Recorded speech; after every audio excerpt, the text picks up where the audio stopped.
tonight, for tonight. What?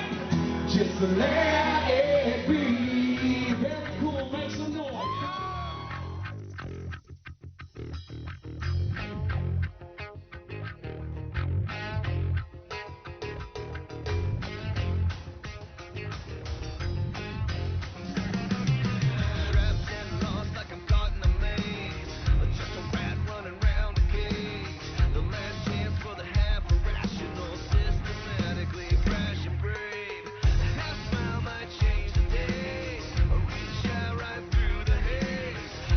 What's going on, everybody?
Finish him.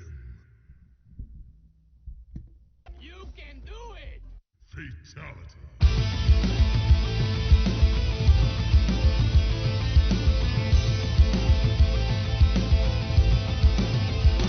You got a reason to follow my lead, so hold on to me and stand up. You got a reason to follow my lead, so hold on to me and stand up. You got a reason.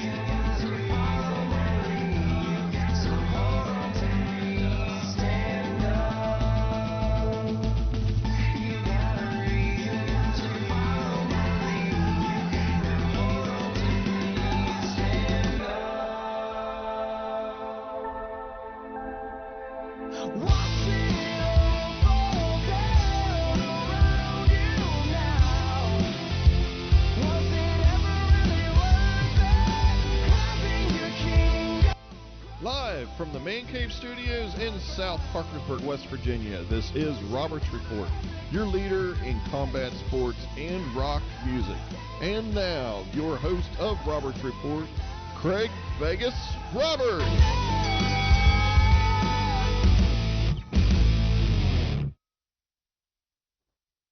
Good evening, everybody. Welcome to Robert's Report. I'm your host, Craig Roberts, and a huge Happy New Year to everybody. Hope everybody made it through without too much of a hangover. I know I did. Got a very exciting show here this evening. I hope everybody sticks around. Just a couple items here on the agenda in regards to combat sports world. Lightweight Ryan Garcia stopped Luke Campbell in the 7th round TKO, and he called out Gervonta Davis. So we'll see if that fight ends up transpiring. And then also we are 13 days away, which I think this may, at least the most I can remember anyway, this is the longest gap in between UFC fights. So we still have 13 days left until Holloway versus Qatar. So that's going to happen. And some of the other things in the news, of course, Kiss ripped up the Dubois. I can't say that word. But Kiss, they had $1 million in just pyro for that show. If anybody got the chance to watch it, they were just, they were Kiss. Unless you've been living under a rock, you know Kiss. So best show, best pyro, and all that kind of good stuff. So, all right. So we got jam-packed evening here. So I'm going to go ahead and without further ado here, just to kind of give you. Everybody knows Big Ric, so knows him from 103.1 The Bear back in the day, the good old days, and also from the other half of Rocks Off Entertainment with Brian Murray. And just to give you a little synopsis of some of the bands that I don't know if Rick has ever sat down and thought about all the different mainstream bands that have come through the Mid-Ohio Valley. And this is just, I'm sure that I'm missing a couple of them. And if I did, I'm sorry to the band, but just a few of them, Pop Evil, Blackstone Cherry, Waylon, Bret Michaels, Egypt Central, Seether, Otherwise, Red, Atom Smash, Cavo, Papa Roach, Nonpoint, Puddle of Mud, Crossfade, POD, Eve to Adam, Devour the Day, Gemini Syndrome, Seasons After, 10 Years, Buck Cherry, and like I said, I know that there are some that I didn't list there, and every one of these have produced top Billboard hits, and they were in the Mid-Ohio Valley because of this gentleman that I'm getting ready to bring on the screen here and turn his microphone on. How's it going, Big Ric? It's good, man. How are you? Doing great, man. You have a good New Year's? Yeah, nice and quiet. I was asleep by 10:30, so I assumed that it happened.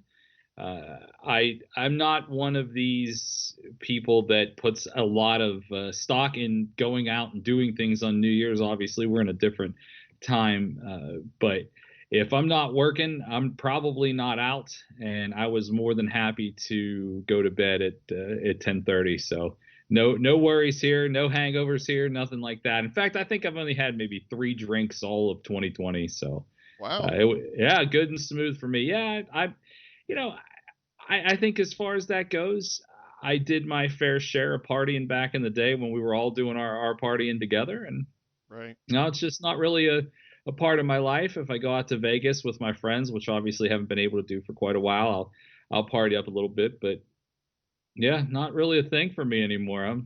I've been doing a lot of much cleaner living. Not that I was ever a drinker, and I've never used really drugs in my entire life, but just eating a little better and trying to make sure that I can see myself getting older and grayer. Yeah, same kind of the same here too. You know, it's I don't know what point in your life where the switch flips, but I mean, well, for most people anyway, you get to the point and say, God, man, I don't want to feel like shit tomorrow, and you know, that's the alternative is either you have your, you know, 3 or 4 Jaeger bombs and feel like shit tomorrow, or you become like us, an adult now, I guess.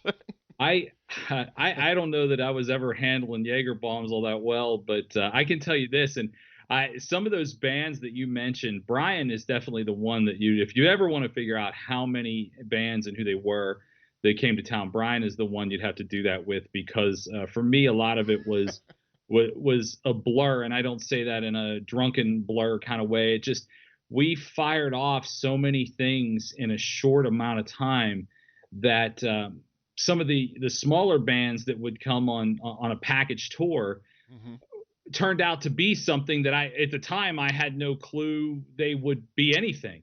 Right. And some of them developed into bands that we obviously got to know over the years, and that, made hits and were, got airplay and stuff like that. But a Hmm. lot of them, but I do remember one band that you didn't name was the Sick Puppies. And that Oh yeah. was by far the drunkest I have ever been in my entire life at the end of that show.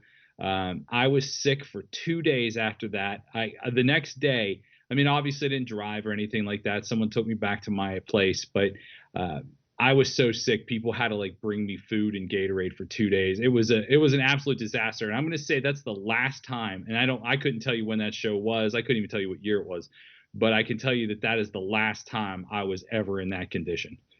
So I mean, that's got to be what, 2014, 13, something like that. So Yeah, I actually I don't wasn't know. at that one. That's probably why I didn't get that one written down. We Yeah, were out of town when it happened. I don't know if that was the switch for me, but I know that I had never felt so bad in my entire life, and I was useless for days. And I was like, that's the last time. I mean, we partied so much back then. Uh, I mean, not that it was frequent or was an everyday thing or anything like that, but when we all got together, like 1,000 of us at the Eagles Club or 800 of us, whatever it was, it was it was like something that you just don't see. There was so much booze and just so much good times. Like Right.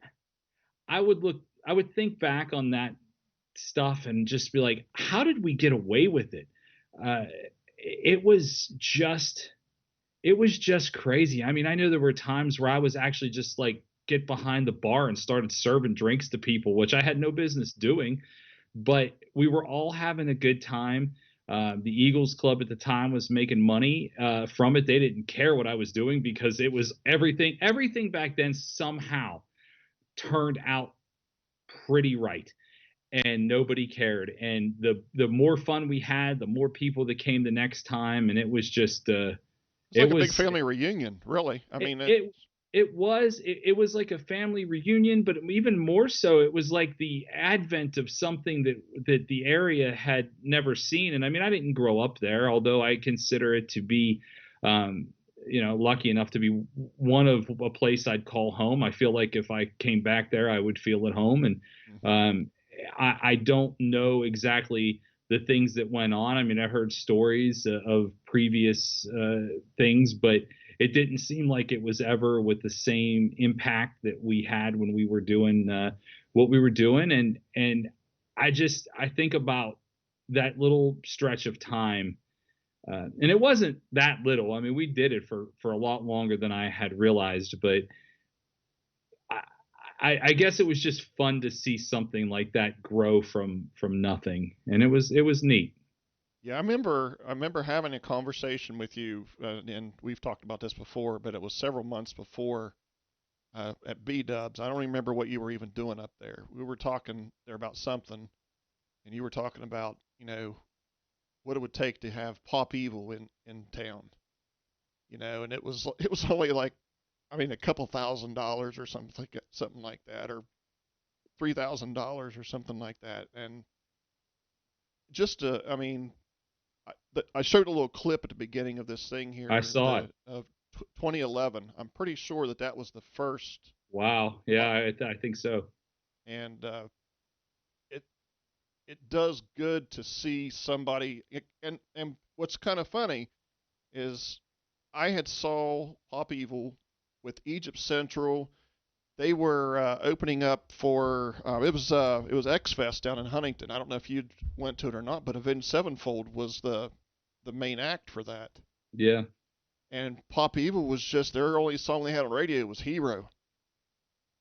And then here they are, 2011, still kind of, and it's kind of it's just kind of a thing that kind of shows what it takes though to really make it in this business. Is it took them that long to get to where they are now. I mean, and $3,000 for Pop Evil now is just not there. Well, you know what I mean? That's their stock value went up. Yeah, I mean, there's a lot of factors in how things like that go.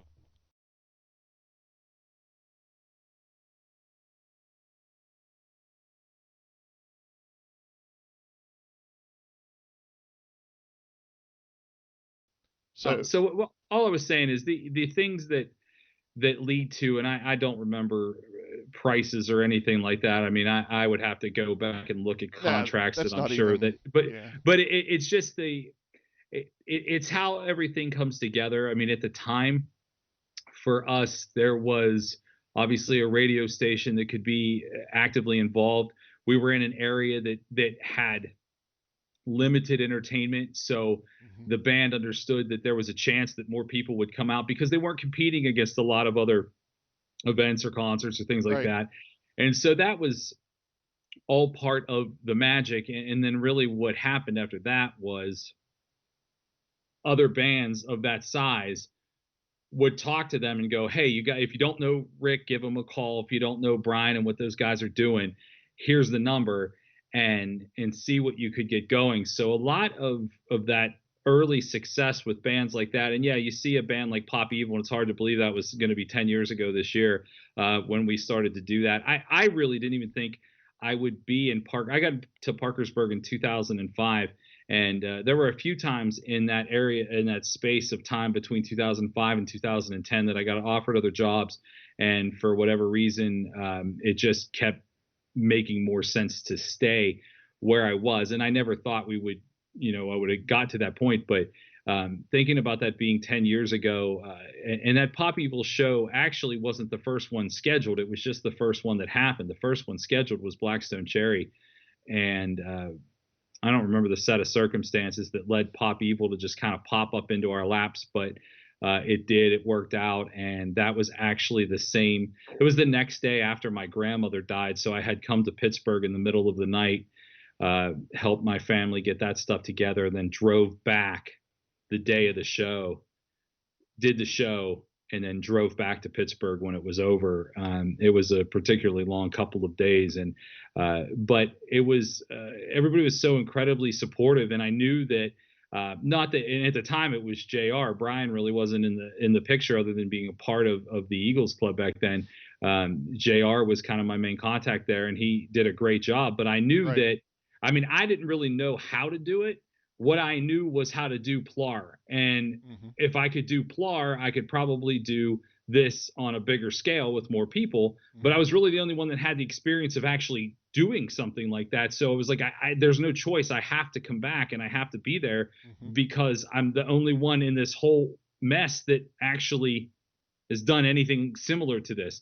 Right. And everybody was just awesome and so supportive and of how we did that. And then by the time that Blackstone Cherry show was on a Wednesday, and I mean, you want to talk about the all-time gamble. Here's the Eagles clubs going out of business because they had no money. They were in debt. The Eagles club, and I don't know how it does now, and it's not my business to know, I guess. But back then I knew what the purpose was, and it was to get people in there and keep it going enough for it to be able to be sold, which ultimately it did. But we gambled on that show on a Wednesday night, and it was a couple of grand, whatever it was. And I'm like, man, we're doing this on a Wednesday, but it's, the only chance we've got to do stuff like this. And it's the only building really we had at the time to do stuff like that, at least that we knew of. And And when 800 people showed up on a Wednesday night, we knew that there was something special that was happening there, and that's when I started to double down on everything we were kind of wanting to do, and then when the Eagles Club went away, that's kind of how we like, hey, just because the building's gone doesn't mean this good time has to be gone. So that's kind of how all that developed. But it is crazy to think how many records, how many hit singles for Blackstone and Pop Evil and Papa Roach and these bands that had come to the Mid Ohio Valley back then, and how many just hit after hit after hit. It's like I don't know that I ever knew what I was doing. I can tell you this though, in absolute certainty. And I mean, I still am pretty close to the guys in Pop Evil. I still talk to them regularly. Obviously, with COVID shutting down, our paths don't cross as much.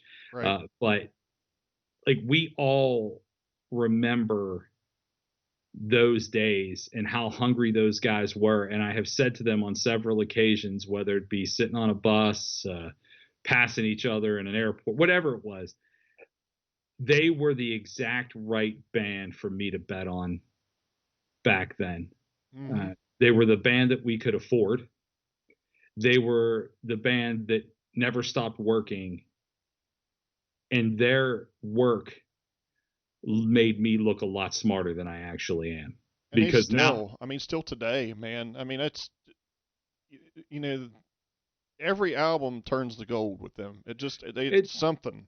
It does. A lot of their, I don't know how many it is now, but I'm going to say they have at least 6 or 7 number one singles. They've got to be working on album number 5 or 6, just off the top of my head. So it was a cool thing. They were the right band to bet on, and some of the other ones really worked out too. And we turned a whole lot of nothing into a whole bunch of something for a couple of years. So it was pretty special. That band will always be special to me for sure.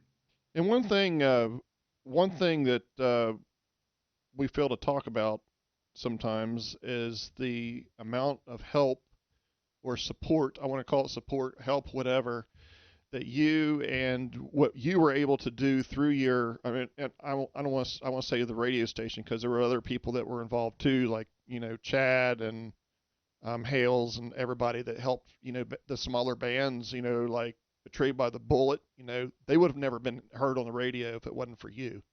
Well, there, a lot of the bands, and Haley and Chad certainly deserve a lot of credit for that.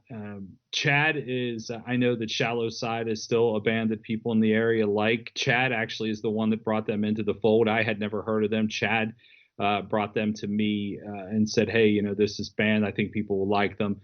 Certainly Hales. I mean, she's killing it in the music business. I'm just so proud of her.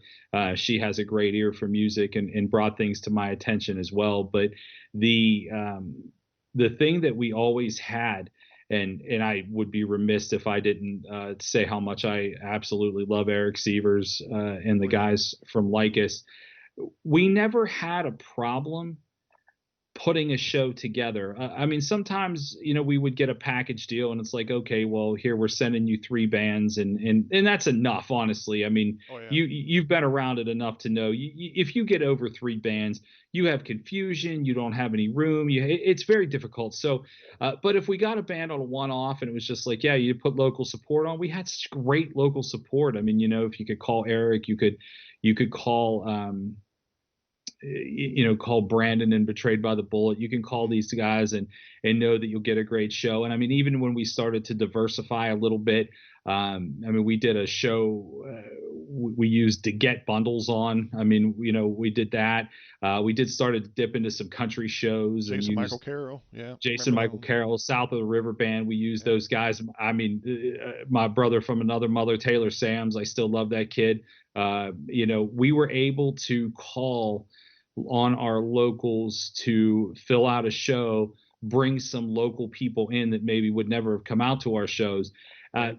There was a rich environment of talent in that area, in that region. I mean, we used different bands from Huntington and Charleston too, and occasionally some from Athens. Bands would come from Columbus. Noise Auction, I remember them being a band we used quite a bit. So it was great. We had so much talent, and I'm not saying that that there isn't a lot of talent there now. I just am not involved like I once was, but it was awesome. I just the Roosters. My God, I love that. Sean, who another guy that worked at the Bear for a while, the Sunset Roosters. I could sit there and listen to the Sunset Roosters all day. And when you can pick up the phone and just be like, hey, you guys want to come out and play for an hour and then just hang out and drink and jam and whatever. And it was so easy. So many people made that so much easier for us. Just so much. There's so much talent here, and again, if it wasn't, be humbled as much as you want to be, but if it wasn't for you and those in the Bear, because it just doesn't happen these days. You don't, and with, some markets, especially within this market here with the Bear, it's just not what it used to be. It's a fact. I mean, there's no, and for a band to be heard on the air and get the support that you all gave is just not there. And it's tough for people to get on the satellite these days. I mean, satellite radio is like the new, It is. It's tough. I look, as far as the old radio station goes, I had an opportunity and I took it, and it took me to a different level in my career. Mm-hmm. Not to say one is better and one was worse, but it was an opportunity for me to go out and travel and do some different things and end up in some different cities and try to do things and get places. And I mean, it's a double-edged sword. Some of it worked, some of it didn't. I would never have known if any of it worked or any of it didn't if I didn't do it. As far as the responsibility of making the station, maintaining it, making it better, and I always thought there was an opportunity for someone to step in and make the station better than I made it, based on the fact that I got to the point where it was kind of on autopilot, and someone who was ambitious could have come in behind me and said, this guy did these few things really well, but could have done these things better. So I'm going to concentrate on these things that he didn't do well and make it an even better station. Because at one point, it was probably up there in the handful of best small market active rock stations in the country. We got nominated for a lot of awards. We used to win a lot of state awards. But it was something special, not just for our area, but really for active rock radio, which has taken a tremendous hit. I mean, I don't want to get too far into the world of radio disbanding, but radio itself is not in a good place in a lot of ways, and so we have this problem where people are not in radio as much, they don't do as much, they don't see as much, and there aren't as many people that actually want to do it, and there aren't as many companies paying people to do it. And I think that's probably what is happening in that area, and it sucks because it mattered. I don't know until, honestly, I left in the end December of 2015. I don't know that I really got a grasp on how important the things that we did there were until maybe about a year ago, until I kind of had to gain some perspective. About a year ago, I bowed out of radio on my own. I was living in Florida, and just the Florida life wasn't for me. The situation I was in wasn't for me.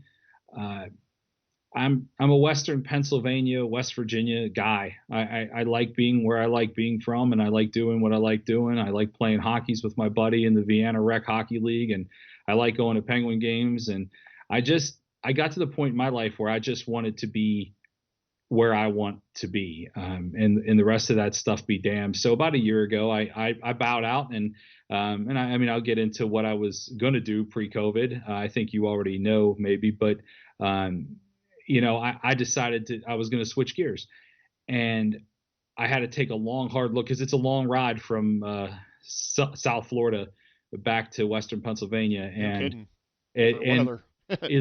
well, all the way. I mean, all the way. It was like January 15th or 17th or whatever that I was driving back, and it was a long, difficult drive with a lot of things on my mind. And coming up the West Virginia Turnpike, and I hit Charleston, and I started to think to get on 79 to come back to Western Pennsylvania.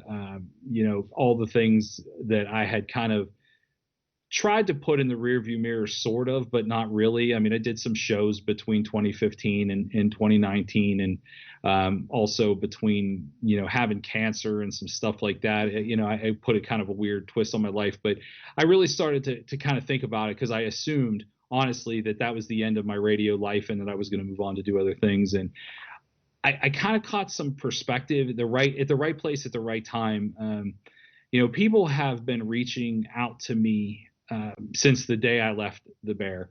I mean, at the time, I think I might have had 300 or 400 messages from people, and I tried to write back to every single person that wished me well, and I think I got there. I mean, it took a while, but I do think I got there. And when people still reach out about it, like, I mean, I appreciate being here, and I'll talk to you about the old days and the new days and whatever you want anytime. But the fact that people still care is fascinating and wonderful to me. And when people send me messages and I hear from people that still are like, oh my God, I met my husband at Plar, or I did this at this, or I mean, I remember, hell, I think we married somebody at a Plar, and Mm-hmm. I think people got engaged at another concert that we did. I remember that. And I didn't realize how impactful some of those events were for people in that valley. I mean, for me, it was fun. It made a little bit of money, and the same for Brian. And, for the radio station, when it was my concern, it was firing on all cylinders. I mean, you couldn't have found anything hotter out there as far as small market radio stations. And, I just didn't get it. I just didn't get it. And I can't tell you how humbling it really is to think that it mattered that much to people, because I didn't know. Yeah, well, you did, and it made a big difference when it went the other direction once you left. So it takes and it's not, and it may not be. I think that the experience and the way that your mind worked versus the way, I don't want to necessarily say, the people there are bad people now, but I think it takes a special kind of mind, a special kind of persons. I mean, you just mentioned taking a chance on a band on a Wednesday night kind of mentality on, if you stay the same path, you're going to stay the same path and you're never going to change. You have to think outside the box on some things. And I think that's kind of what, I guess that's where I'm getting at with. You have to be incredibly arrogant. I mean, there's not another way to put it. You have to have a certain arrogance about you to succeed in what we succeeded in.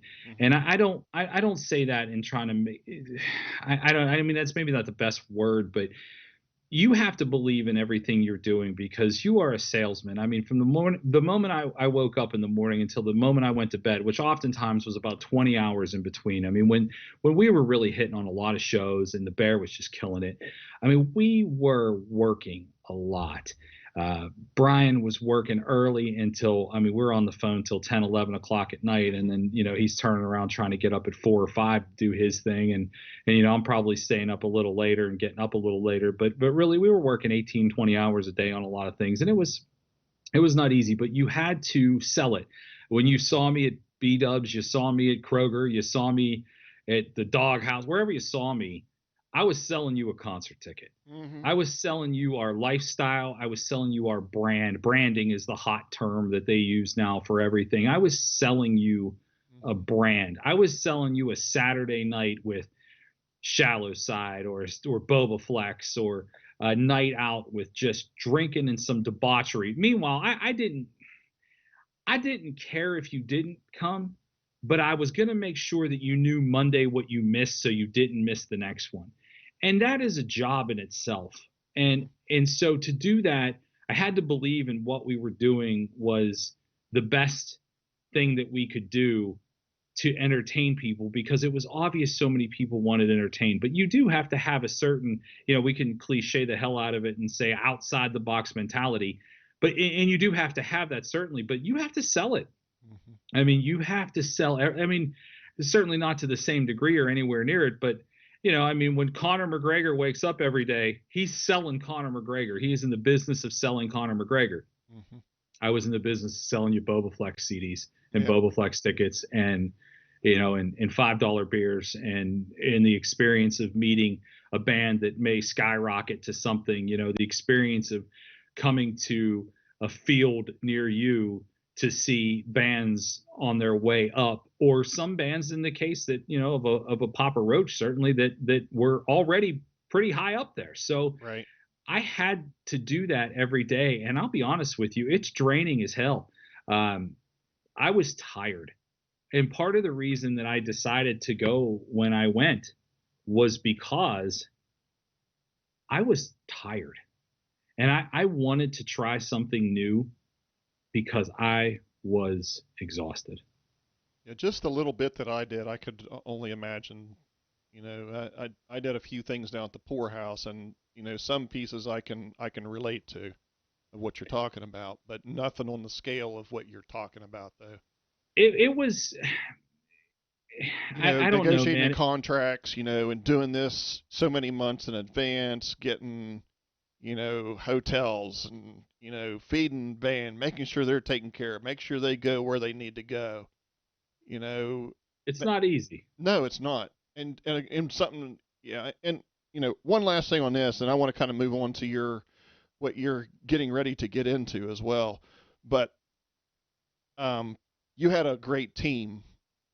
You had Brian, but you had people that, you had friends that volunteered to help, with that, and that helped out a lot. Oh, I mean, it doesn't happen if it Yeah. isn't for those people. I mean, Frank and Jamie, White Doug, just these guys that just killed it. I mean, worked constantly. And I hate that I can't name everybody off, because there were so many people that did so many things, and people's lives have changed since those days. And I'm not going to go back down all those paths, but the people that you would help, it was the only way that it could happen. I mean, it was only Brian and I in so many ways that could do so many things. I mean, there was a day we did Clutch down at the Fishbone. Yeah. Mm-hmm. And it started to rain. And I mean, there I am, the promoter of the show, and I'm out on the stage with a squeegee. And I've become friends with the management of Clutch and their TM. And we laughed about it not too long ago. I mean, pre-COVID, I went to a Clutch show, and we were chatting about it. And he said, "I remember you out on that stage with a squeegee." And I said, "I was the only one there." There's things you have to do. Here I am a producer. I mean, my God, that festival at the racetrack. I mean, you want to talk about, damn well, I was there until 2 a.m. setting up the stage, and I was there until 4 a.m. taking it down the next day. So had we not have people to help those processes, they would never happen. We'd still be building that stage. I mean, it just, the number of people who just wanted to. I mean, Mike and Linda Rao, who I just love to death, and we did a lot of work together for Make-A-Wish. At the very early stages at the Eagles Club, you want to talk about Chris Brothers. Some of these people just did so much to push this opportunity forward. Brian and I may have had to take the reins in a sense of wrangling all the parts, but pushing the cabinets and cleaning up after the shows and taking the tickets and moving the equipment. There was just so many people that did that. And so many people did it as an investment into being able to have a good time. Like I know Doug, Doug I love to death. And Doug has said to me on more than one occasions before that he and I knew each other, before, Brian and Doug and I were all real close. He said he used to buy tickets to shows that he couldn't come to just to make sure that we would make money on them, so we'd keep bringing shows. I think people did that. I think more than just Doug would do that just to make sure that, well, hell, I mean, maybe only 150 people showed up, but we sold 190 tickets. And it didn't make any sense to why there was that many tickets sold and people didn't come. But I think they looked at it as almost an insurance policy into, I can't go to this one, but I can go to the next one because there will be a next one because these guys, made it happen. I mean, there's not tremendous money in doing it. I mean, nobody got rich doing it, but as long as there was enough to pay for the next one, we bought another one.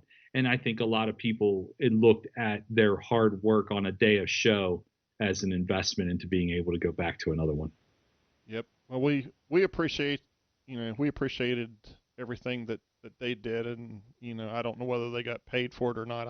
It doesn't matter at this point. Like you said, it was an investment to the well, area. we did take care of we did take care of everybody. I mean, it was never. There were days where.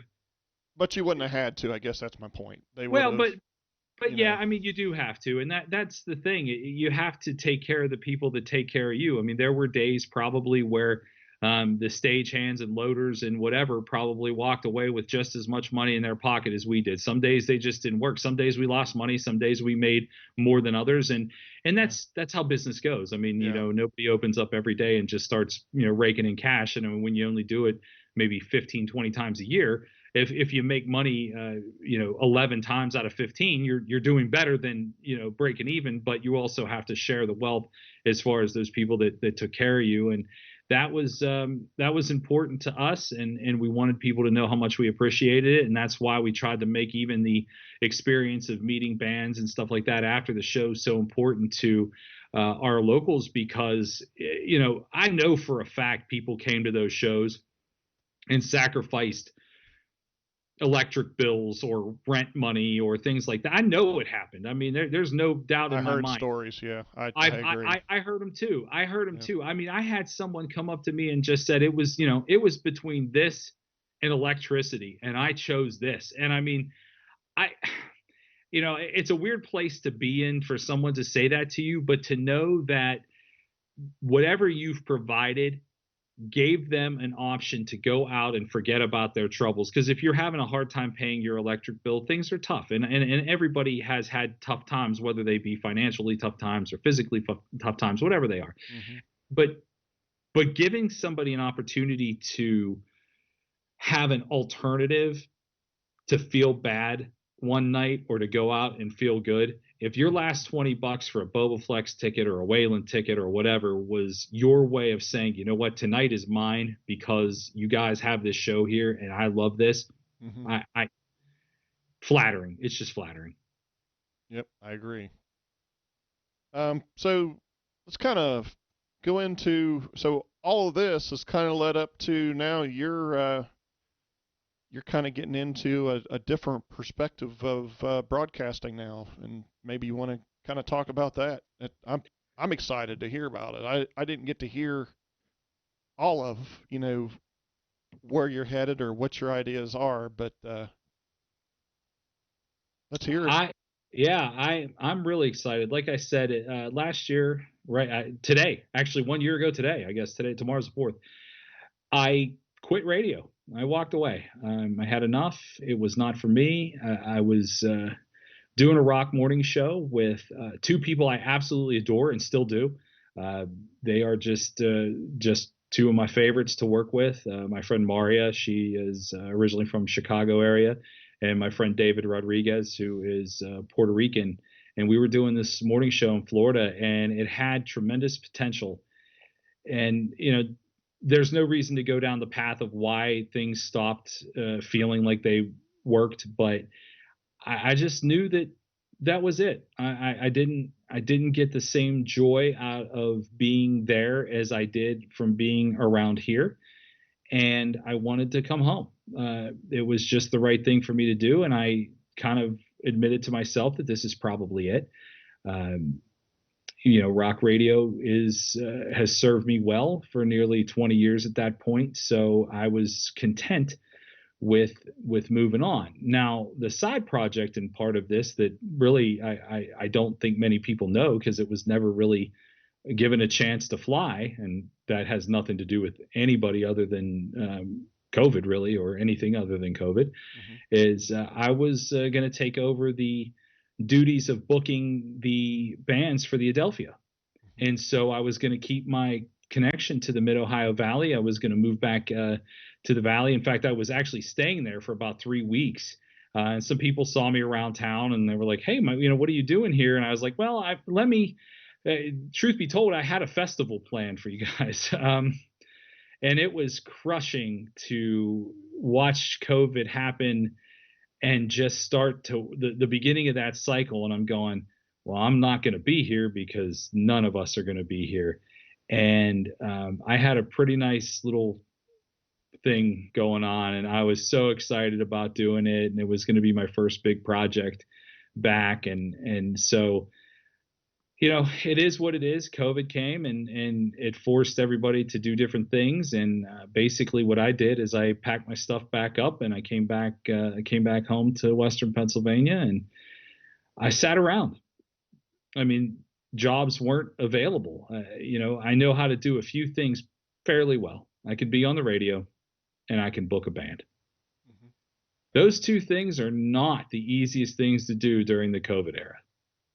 So I just hung out. I firmly believe in staying safe through all of this. I wear my mask. I haven't gone out and done too many public things. I played a lot of golf this summer and tried to, get some physical fitness stuff in and feel better. I took up cooking a lot more at home because I'm like, well, it's a good time to learn to do some different things in the kitchen. I took advantage of the time. And I guess it was October, a buddy of mine was looking for a new job for himself. And he sent me this listing for this station called The Watchdog in Wheeling. And I don't live terribly far from Wheeling. And he said, have you seen this? And I said, I met somebody a decade ago from Wheeling, from this station, while I was sitting next to him at in the Steeler press box. That's all I knew about the station. And I didn't have a news talk reel to send, as far as, hey, this is what I can do as far as news talk goes, because I didn't have one. Right. In 2010, when the bear was like firing on all cylinders, and I started to get an itch for talk radio. Mm-hmm. We had a couple talk stations. Chad and another guy, Mike, and I would mess around with this little sports talk show in the morning on one of the AM stations, and I really liked doing it, but it never became a focus for me. It was just kind of an afterthought. I mean, I even did, I used to do Parkersburg Catholic high school sports, and I loved doing that, but Rocks Off and the radio station just all got so time consuming that I couldn't do it. So I did have an interest in it. And so my buddy sends me this thing, and I sent them an email, and I sent them some of my rock morning show material. And I said, I know this doesn't translate well, but I am a guy that's capable of talking on the radio and coming up with ideas and things to talk about and taking phone calls and doing interviews and stuff like that. So I sent that on a Sunday night. They called me on a Monday morning. I went down on a Tuesday or Wednesday, and they offered me a couple of tryout shows. So I did those, and then I did a few more, and we started to kind of talk seriously about what it would take to get me back into this. I didn't want to get too excited about it because I didn't know if it would happen. And as of the 30th, I did my 12th show leading up to tomorrow's first day of full time. And I just love it. The people are so nice. The opportunity to create the show the way I want to create it is there. It will involve talking politics sometimes, which is not my favorite thing. I hate everybody in politics equally. Yep. There's to me, there are no heroes in any of this. And I tell you what, if I see a hero in all of it, I'd be the first person to point out this person is a hero in this whole political thing. Mm-hmm. But it's not my thing that I've ever really done, but I've got things to say about it. My goal is to just piss everybody off with my opinions on everything. Not purposely to just make you mad, but as long as what I'm saying makes you think, even if you disagree, I don't care. I'm all for you disagreeing with me, and I'm all for you calling me and telling me why you disagree. But it's not going to be all about politics, because I honestly hate it so much that I couldn't talk about it 24/7. It's just not my thing. I'm going to include a lot of interviews. I'm still going to kind of include some new music type features and bump in and out of the hours with some rock and roll music and talk to some rock and rollers. A couple of weeks ago, a friend of mine was able to connect me with Wolfgang Van Halen, and we had a very nice conversation. And boy, it kind of just lit my fire again to do that. Right before when I left Florida, I talked to Sully from Godsmack. I spent about 3 hours with Zoltan from Five Finger, and we recorded about 20 minutes of it and then just sat there and talked for another 2.5 hours just because we have a very nice rapport. And he and I had talked about a podcast at that time and how he would go about doing it. So I love him. His attitude is just. I mean, look, as far you could go anywhere you want with politics. He is who he is. He says what he says, and he is the most genuine human being that I have met. As far as this is who I am. If you don't like it, that's fine. I don't care. I mean, if you know Zoltan's story, I mean, he came to America with nothing, and he is killing it everywhere and everything that he's doing. So, but I think stories like that can be shared, and interviews like that can be shared, even though this is a talk station that is a lot of sports talk as well, which is something that I obviously love to do. I'll talk about sports until I'm blue in the face. So it's going to be a combination of a lot of things. I don't think every part of it's for everybody. And honestly, it's not supposed to be. Every day it will be live on the air on 2 different frequencies, 2 AMs and 2 FMs in the Wheeling area. But anybody that wants to listen to it can follow. And I'll post tonight. I'll post up all the links so people can kind of earmark it as a place they want to go to. You can watch the show. So if you want to look at my stupid face while I do it, you can absolutely do that. It'll be live in real time on the Facebook page for the Watchdog. And you can always go back and listen to it if you want to. It'll live there forever.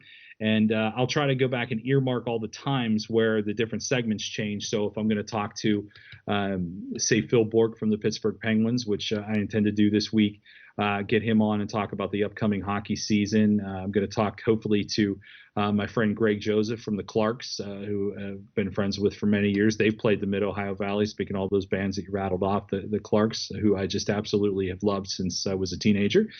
And that's kind of where it begins. I will not make the mistake of going into this thinking that I know how to do it.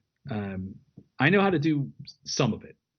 I don't know how to do all of it. And I'm okay with that because it's a fun opportunity for me to start with a base of skills and build on top of them. If you want to throw me into a rock station and like, here, just entertain us, I honestly could do that asleep and did. I mean, quite frankly, I was probably asleep when I did that sometimes in my life because it was just something that I knew I had enough swirling around in my head to be able to do that. This is different. This takes every minute that I have to prepare for it. It takes every minute to do it. And it's kind of a reinvigorating process. I have to do research. I have to have facts. I have to make phone calls that I never had to make before.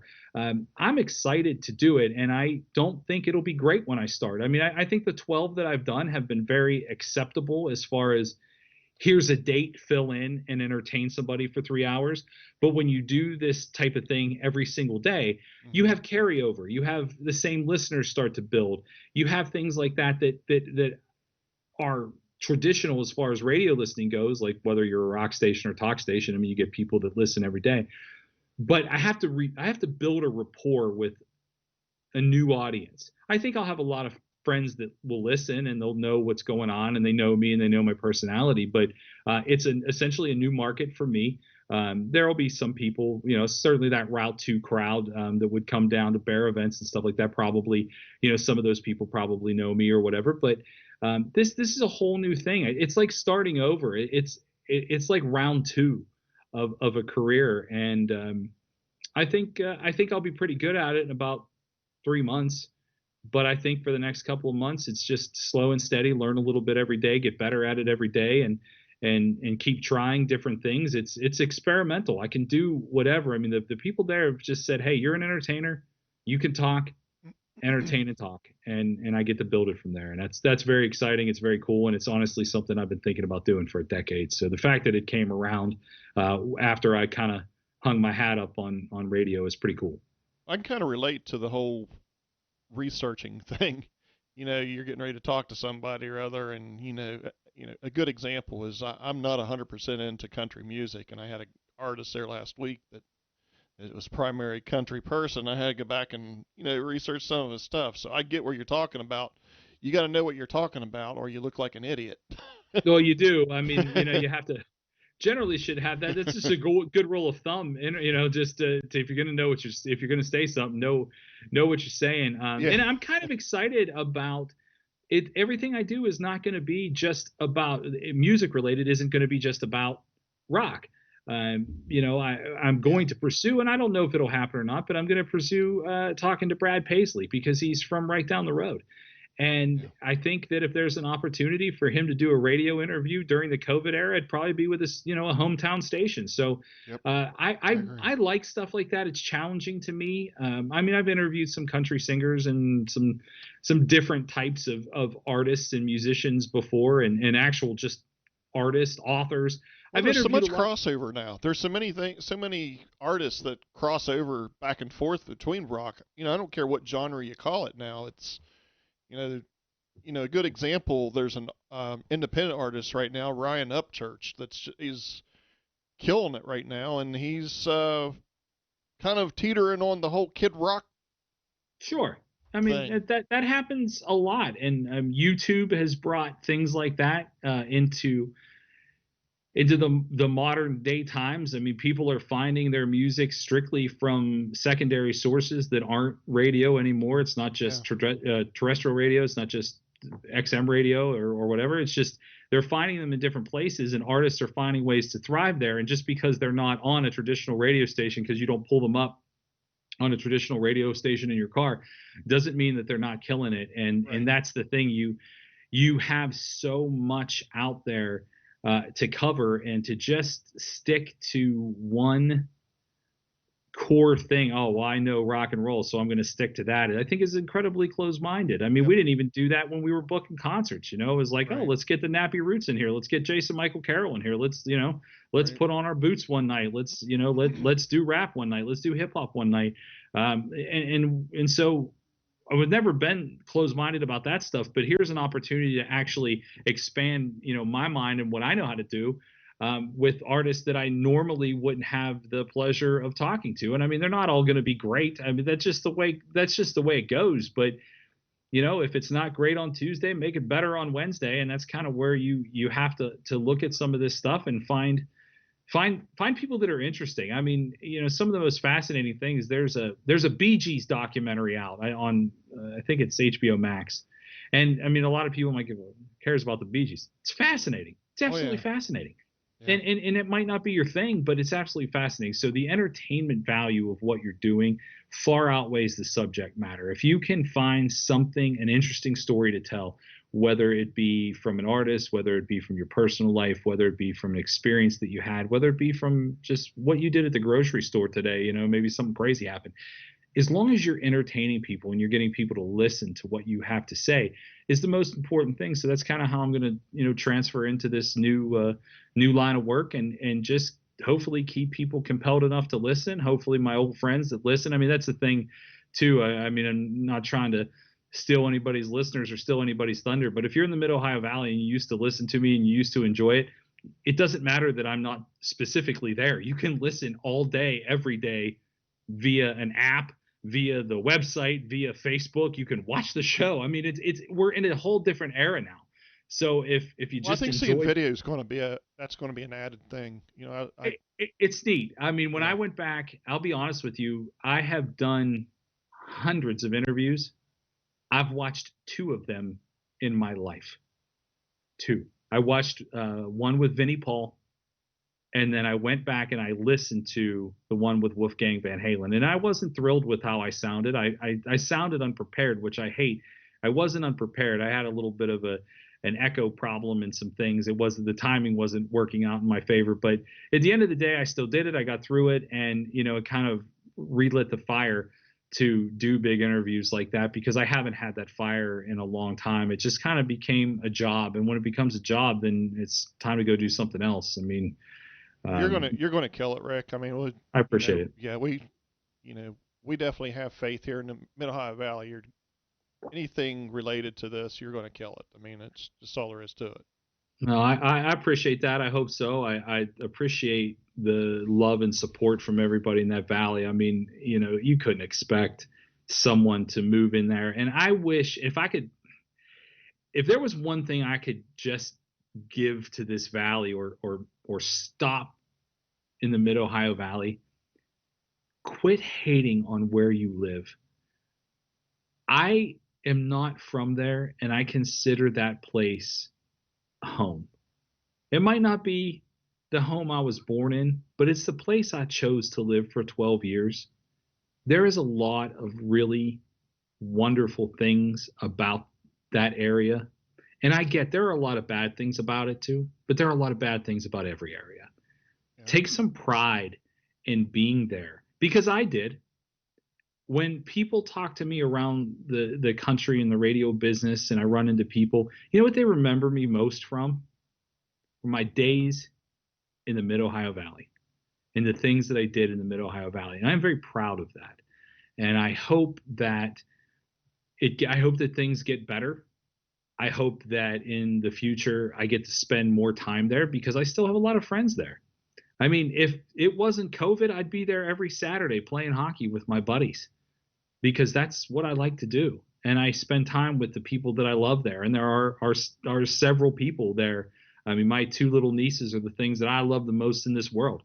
And if it was a Saturday and there wasn't COVID, I would be there playing hockey and chasing those kids around their backyard and teaching them how to hit softballs and stuff like that. So I guess I see so much intolerance for the area and I get it.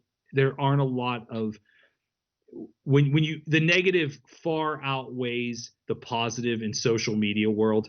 And so when something negative happens there, everybody has to post about it and everybody piles on about it. But I never see anybody throwing out the positive things that happen there. And I know for a fact that positive things can happen there, because many, many positive things happened to me when I was there.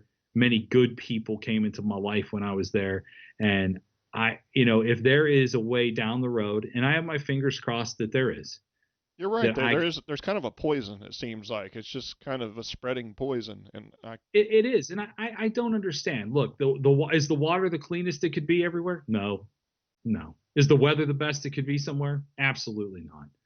Right. But are there good people there that can do good things? Yeah, I've seen it. I've seen it 1,000 times. I've seen us collectively get together and raise money for kids, pets, vets, everything that was needed. That area provided. If right. if we needed some immediate help for the animal shelter, it took a day on the radio to get that help to alleviate the pressure. If we were building a house for a soldier that was wounded, we got the money that we needed to build that house. If the thing with Remix, all those years with Remix Pro Wrestling, over $100,000 donated to local animal charities. Yep. There is so much good in that valley. So much good. Find it, everybody. Find it and share it. Share the good things. You don't have to pile on the bad things. Bad things will always happen, but share the good stuff too. Jeff Totten is actually listening to our show here this evening, and he just mentioned on there too. He's put the devil horns up. Quit hating on where you live. And Jeff is another person here in the area that has, seen the good in different things, and he's got a program. You talk about the broadcasting thing where people don't do it anymore. I don't know if you're familiar with what Jeff does or not. I'm not. But he has basically a high school team of kids that he teaches broadcasting through donations, and he built a studio. When he first moved into the area, he tried to work with a local station here, and they wouldn't work with him, so he took it up on his own to make it happen, build a studio, green screen, everything, and he's kind of doing, he's he's doing well. I mean, Good. I don't want to turn this into a Jeff Totten show, but Jeff, you're doing a great job as well, man. The area appreciates you as well. But sharing knowledge sharing knowledge to kids that would not normally get that knowledge is incredibly important. There are still kids that want to do this, and honestly, part of wanting to go into the world of talk radio for me is talk radio is not going to go away. Local things aren't going to go away. I mean, you can pull up and listen to Motley Crue on 75,000 different platforms. But if you want to hear about what's happening in your town, if you want to hear about the local high school sports, if you want to hear about stuff like that, you have to go to a local place. And there will still be people that are needed to do that. I mean, I have a lot of radio friends that I love in that valley. I mean, Larry Hughes, one of my all-time favorite people that works at XIL and has for, I mean, I'm not going to lie to you. I think Larry's been there for 45 years or more. I mean, Jack Horton, great. Jack is a legend. Oh, yeah. We're old. I'm not quite to Larry and Jack stage yet, but there better be people like me that are younger than me that are getting educated on how to do this, because it does still matter. And whether that becomes in the form of a podcast, a podcast network or whatever, but learning how to host things, learning how to broadcast things, learning how to talk to people, I mean, is a skill that a lot of people are losing now. And that is the thing that Jeff, that's one of the things that he specializes with. I don't know how many kids that I've seen him that have come into his program that were hiding under tables and stuff, just scared to be in front of the camera or microphone. And, it happens all the time. It happens all the time. I mean, we'll get, I did one of the things I did to just alleviate some time in Western Pennsylvania. We did have a semblance of a high school football season, not the full thing, but I was the voice for the Central Catholic Vikings, which is a 6A school in downtown Pittsburgh. And they sent me a kid that wanted to shadow me calling the game, which was absolutely fine. Mm-hmm. So I was like, I don't remember his name, but it was Jimmy. We'll just call him Jimmy. So I was like, okay, Jimmy, do you want to go down on the sideline and I'll throw it to you and you can tell me what's going on down there? And he was like, please don't. Well, Jimmy, you're not going to ever learn how to do this if you don't get your ass down on the sideline and say something. I mean, right. And I didn't want to be mean to the kid because it doesn't do anybody any good to be mean to a kid. But if you're too afraid to do it, it's like, I have interest in this, but I'm afraid to do it. Well, you're not going to do it then. So it gets difficult when you see that there are people that have interest in it. I mean, and I will say this, especially in the era of social media. And I mean, you're a combat sports guy. I mean, I can't stand this whole Logan Paul guy thing, but some people are just able to turn on a camera and shoot. And I mean, I'm lucky enough because I'm one of those people. I can just turn on a camera and shoot. But there's people at it that are way better at it than I am, but not everybody has that. But really, it's a skill that a lot of people are going to need because we are going to move even further into the video era. I mean, I remember, I don't know about you, Craig, but when I was a kid, I remember thinking the Jetsons was the most fascinating thing. Like, oh my God, someday you're going to be able to talk on the telephone, but look at each other. And I mean, we're beyond there. I mean, this is how people Snapchat back and forth in a conversation, and that's how some people communicate. So communication is more important, now than ever. And we're got an entire generation of people that don't know how to do it. I mean, they may know how to Snapchat, but they couldn't possibly order a pizza because they're afraid to dial the number. It's the weirdest thing I've ever seen. So anybody that's out there that's trying to educate people and get young people to understand how important communication is, which obviously it's been an entire career for me, is just so important. So I say it all the time. How are they going to do an interview? I mean, how can you interview for a job? I mean, it's just you can't. I mean, if you're I've interviewed a lot of people who work for me in various situations, especially in my time in radio, and some people get it and some people don't, and they're shocked when they don't get the job. When I was in Morgantown, I mean, I had a whole campus full of kids that could use a part-time job, and I got everything from well, I have to make at least $15 an hour. I'm like, you came into a radio station for a part-time job. I don't know where you're at. And this was years ago too. So, I mean, keep in mind, but like the things that the kids will not say or say in an interview are absolutely shocking. Like, get the job and then turn it down if you want, because it's not enough for you, but get yourself the opportunity to get, to get in the ring. Right. And they don't. So, I mean, I just think it's so important to teach people how to talk. And, I was asked not that long ago why it is or how that I learned to just spew off things. I mean, when you first do a talk show for 3 hours, you have to talk for 3 straight hours. And someone said, how do you learn how to do that? And honestly, it was from watching wrestling when I was a kid. It was from watching Ric Flair and Roddy Piper and Dusty Rhodes. I mean, watching them cut promos and being able to like cut up on somebody and things like that. I mean, it really helped. It shaped. I mean, I watched a lot of sports, but I mean, the talking part of my life definitely came from watching pro wrestling as a kid. Hell, I still watch it, and I still enjoy it. It's brain candy. You don't have to think too much, and every once in a while you'll see somebody do something and you're like, wow, I can wonder if I can incorporate that into something that I do and something that I'm going to talk about. And I have. I mean, there's no doubt about it. I listen to everything I can. I watch everything I can. I read everything I can, and I just try to turn it into something that I can use. And sometimes it works, sometimes it doesn't. But I'm glad that somebody's out there trying to teach kids how to do this. So you mentioned Wolfgang. This is something I've got down here to ask you as well. Is what was it like? I mean, this guy is like God in the rock world, as far as under Eddie. You know what I mean?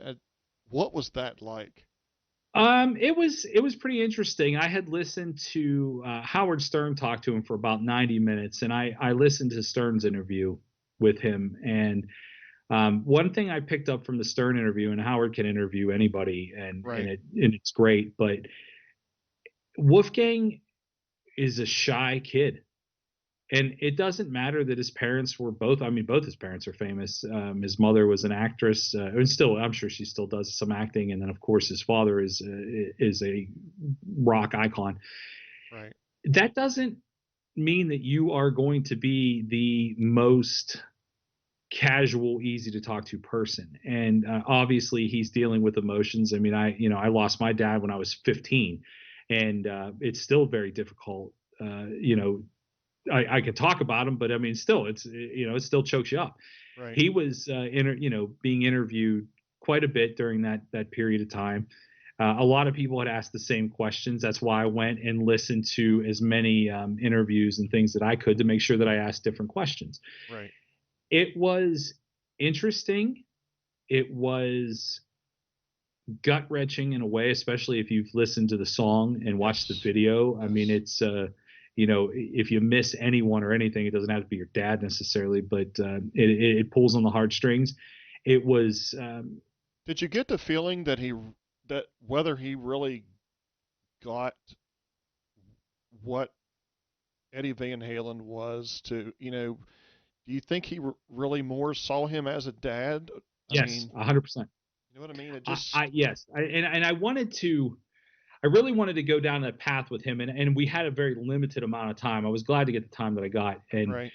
And I don't know that I got the answer the full answer, or as much of the answer, I guess, as I really would have liked to have gotten, but I don't think he does. I think that, I don't know anything about your dad, and you really don't know anything about mine, but to me, my dad was my dad before he was anything to anybody else. Right. And I get that feeling about him. He just realized that sometimes dad went out on the road and he made music and people loved him, and everything that he did at home was godlike. Everything he did out on the road was work.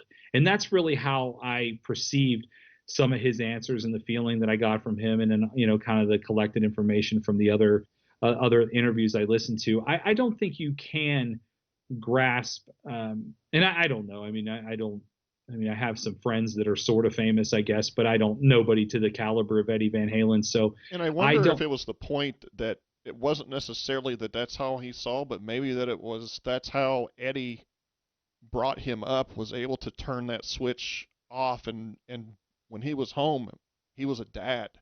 He was, and the video You know? shows you how much of a dad that he was and how much of a family they were. I mean, even Yeah. though he and Valerie Bertinelli weren't together anymore, it sounds like even in the final years of Eddie's life, they were still a unit of some sort, a family unit, even though they weren't married or together. So Right. I think he thinks that his dad was his dad, and his dad just happened to be someone that millions of people would gush over, and that's what it was to him. That's absolutely what it was to him. And yeah, he's left behind with a huge vault of music and millions of dollars and an High equipment expectations. I mean, an he's trying equipment to, company. Yeah, know, I mean, you're gonna have to, if you're him, if somebody gets left a family business, if your family's in the carpet business, yeah, and your carpet business goes from dad to son or dad to daughter or whatever, and you have to figure out how to keep selling carpet. Well, that's probably a lot of pressure within a unit of your family that's like, oh, well, the carpet business has been in our family since 1965.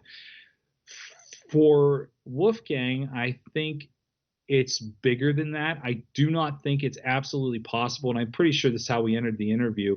I don't think it's possible for him to ever achieve the heights of his dad, just because I don't think any band will. I think you have a few American bands, Van Halen, Aerosmith, being the two that I can think of the most, right. that will, and of a lesser degree. I mean, you could get into the Motley Crues of the world, but Aerosmith and Van Halen are the two American bands I think will always have the most rock success. And I don't care what band. And stand the test of time. I mean, just Yeah, the whole. I mean, people still go out in droves to see Aerosmith. And my God, if Van Halen would have got back together in that original lineup, you just take all my money, Yeah. just take it all. I don't care how much it costs. I want to see that. So Yeah. he's probably not going to ever be able to live up to that success. But I don't Right. think that's a personal problem. I think that's just where we are in the times. I don't know that rock and roll, I don't know we're ever going to see anything like that in our lifetimes. I mean, maybe it comes around again. I mean, everything is cyclical, but I don't think we're going to see that, whether his name is Van Halen or not. And I just, the way I wanted to wrap up that interview is I wanted to let him know that just, just be yourself, do your thing, and just be free of it all. Right. Your name is always going to be Van Halen, and you're always going to be connected to the, arguably the greatest rock band in the history of America. But just do your thing, and be free of it, and make music. And if it makes you happy, and you're out there on tour and you're doing things like, I mean, this kid gave up his junior year of high school. And I don't know about you, but my junior year of high school, I was playing hockey, I was chasing girls, I was eating bad food, staying up late, and sneaking beers. And you know what? It was what high school was to me. And I don't apologize for saying any of that. This kid took on a tutor, went out on the road, and played in Van Halen. Your life is nothing like his life, and I couldn't possibly describe what that life must be like. No. So, I mean, we all have to take it with a grain of salt. He's a guy who knows experiences that we'll never know, but we also know experiences that he never had, because I was just John Q. Citizen's kid growing up in Clairton, Pennsylvania, learning how to do whatever I was learning how to do. So it's hard to categorize or put into perspective what he could possibly do with himself. I hope he's happy. I hope he makes music. I hope someday down the road, when he's comfortable with it, he releases some of the Van Halen stuff that's in the archives. I hope that someday David Lee Roth and Sammy Hagar can be cool, coexist, and do a documentary on how cool Eddie Van Halen was. I mean, that's what we can hope for now. That's what I hope we get, but I don't see it happening for quite a while. Yeah, I agree. So which kind of brings me into, have you ever been starstruck by anybody? Is there anybody that's just, you've talked to some, you mentioned Vinnie Paul earlier. I mean, it's hard to get much bigger than Vinnie Paul. I mean, or now Wolfgang. Has there ever been anybody that you just like, you had to step back and then step back into your work shoes and say, I got to get my shit together here? Yeah, I mean, it's happened a few times. The first And arguably one of the biggest celebrities I've ever met, and who was absolutely a sweetheart to me, was BB King. I was very young in the radio business, and I had the opportunity to meet him twice. The first time was in kind of a meet and greet line. I was working for a radio station in Pittsburgh, WDVE, and I took a couple people back, and I was lucky enough to meet him. And I have a banner signed. It's actually, I'm looking at it. That's why my eyes are shifting. But it's signed by BB King and Buddy Guy, who were just two of my favorite blues artists of all time, and just two of the greatest blues artists of all time. Mm-hmm. And so the first time I was like, this is neat, but it was in an awkward kind of quick setting. The second time I sat on BB's bus and talked to him for about 45 minutes, just me, a friend of mine, and BB King. We talked about music. We talked about the bus crash that he was in. We talked about his life. I mean, it was a surreal moment. And I mean, luckily in the moment, I just stayed in the moment, and I listened and I talked back and whatever I could do. And then I got off that bus, and I don't think it hit me till the next day that had happened. And obviously I cherish those memories towards the top of the heap of memories that I have. But yeah, it was something that kind of still blows my mind. Biggest of your career, would you say? Well, it's kind of interesting how to quantify that, because some of the interviews that I've done, especially with my friend Tina, we did some time doing the Big Smash Radio thing. The one with Vinnie Paul got a lot of traction. It got shared in like 20 different languages. It was a pretty big interview. And, we had talked to Vinnie about him going back to Columbus for the first time since Dime was shot at the Alrosa. And that turned out to go viral in some ways. And a lot of people shared that. So, I mean, arguably that's probably the biggest one. I imagined. That's kind of what I figured. So yeah, one of my the one with Nikki Sixx right after the end of Motley Crue. I'm a big Motley Crue guy, and we interviewed Nikki Sixx right after the end of Motley Crue in February in a hotel room in Vegas at the Hard Rock. And I mean, it was that to me was one of the most. It don't get any bigger than that. It was, yeah. I mean, somewhere on my Facebook page, there's like a selfie of me, Tina, and Nikki Sixx. Yep, I was slobbering on it. So boy, that's certainly one of my all-time favorites. Nikki and the rest of the guys in 6 a.m. are, I mean, I just love James and DJ. I mean, every time I see them in either a personal or professional manner, they couldn't be any nicer. They remember the interview. James has thanked me several times for a couple interviews that we did that have, he actually requested the audio so he could send it to other people because he enjoyed the questions that I asked. So that was pretty big. But I'll tell you the one, there are two. I'll give you two. Two that I love the most. Ed Roland from Collective Soul. I loved Collective Soul when I was in high school. And I was sitting at the Louder Than Life in Kentucky. And my friend Howard Frank, who was there, who works for Concord Records, I wasn't necessarily prepared for it. And he came over and he said, hey, I got Ed Roland from Collective Soul if you want to talk to him. And I am a huge fan. And I was like, yeah, I mean, I'm not ready for it, but I'll definitely talk to it. So Ed Roland sat down and he looked at me and he said, I really appreciate you wanting to talk to an old guy like me on a festival like this. And I was like, are you kidding me? Like, this is like the thing I'm most excited about. So I just got to sit there and just talk to Ed Roland about Collective Soul, and not in an investigative reporting, let's do this incredible interview because I'm so knowledgeable. It was just, I'm a fan, and you are a guy that's happy to be talking to someone who cares about your relevance at this festival. And so it was just absolute magic for me. I mean, he couldn't have been any nicer. He invited me up to watch the show from the side of the stage, and Tina and I went down into the pit and watched it. And it was really great. He was so nice and everything you'd kind of hope he'd be. And then the other one that was real special, and it was real special for a couple reasons. One, I just enjoyed doing it, was Be Real from Cypress Hill. And I didn't know how close I was at the time. And if you go back and find, and it's on YouTube, Jeremiah uploaded all the videos and stuff, and they've been living in the YouTube world for a long time. But if you go back and watch a video that I did with Be Real, I had asked him about the possibility of working with Tom Morello again. And he kind of looked at me, and I kind of hammered at it again. And I was just like, so, I mean, is there a chance that you and Tom Morello are going to work together again? And he was like, yeah, it's possible. And then I think 3 days later, Prophets of Rage started their countdown. And so I was pretty close to breaking a huge story about 72 hours in advance, and I couldn't actually do it. But just talking to him about how it was interesting to me. I grew up in a fairly rough neighborhood. I would get on the school bus. I went to Catholic school, and I would get on the school bus, and I always had a couple of different cassettes with me and my black Sony Walkman. And I was never really too far away from Run DMC, Raising Hell, or Cypress Hill, or Straight Outta Compton. Also had Ride the Lightning from Metallica in my backpack. So I always had the kind of an interesting and love and appreciation for rap and hip hop.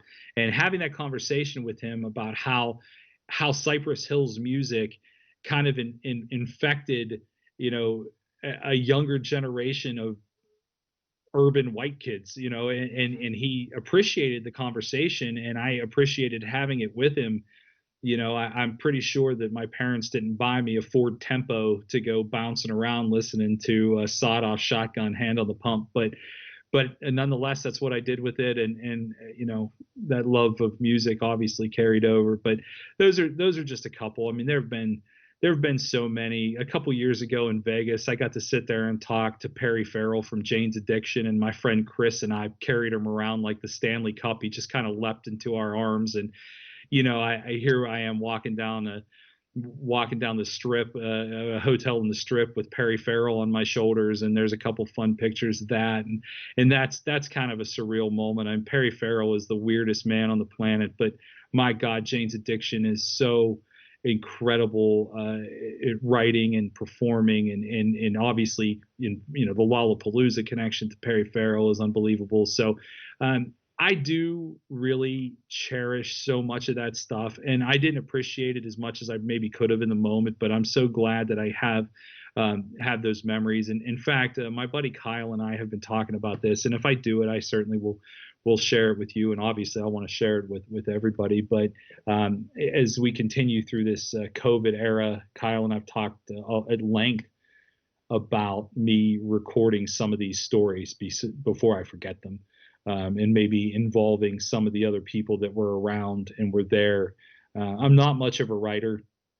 I just never have been, but chronicling some of these things is something that we're going to make a 2021 project, and kind of go back and dive into some of those specific moments, maybe go back and listen to some of that audio and see what jogs my memory, and who else was there, and kind of involve Tina. And it's a project too that I want to get Chad and Haley and Billy Marshall involved in, and maybe make it into a little bit of a podcast series.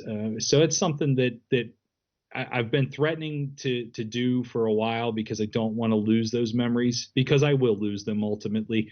But I'd like to get as much out of it as I can, and kind of explore what we accomplished collectively as a radio station, and then kind of point out some of the things that I enjoyed the most in my life. Because I mean, I know you can't see my house right now, but it's covered in guitars and radio plaques and autograph stuff. And I mean, I honestly, I keep it around so I don't lose the feeling that it gave me, because it really was amazing. It's been an amazing ride. I mean, I'm looking at my Social Distortion autograph guitar, and Social Distortion's like my favorite band of all time. And when I met Mike Ness outside of the bus one night, I was a fan. I wasn't there as a radio guy. I wasn't there as an official capacity of any kind. I was a guy who wanted to meet Mike Ness and get his autograph, and I cherished the hell out of that moment of being able to do that. And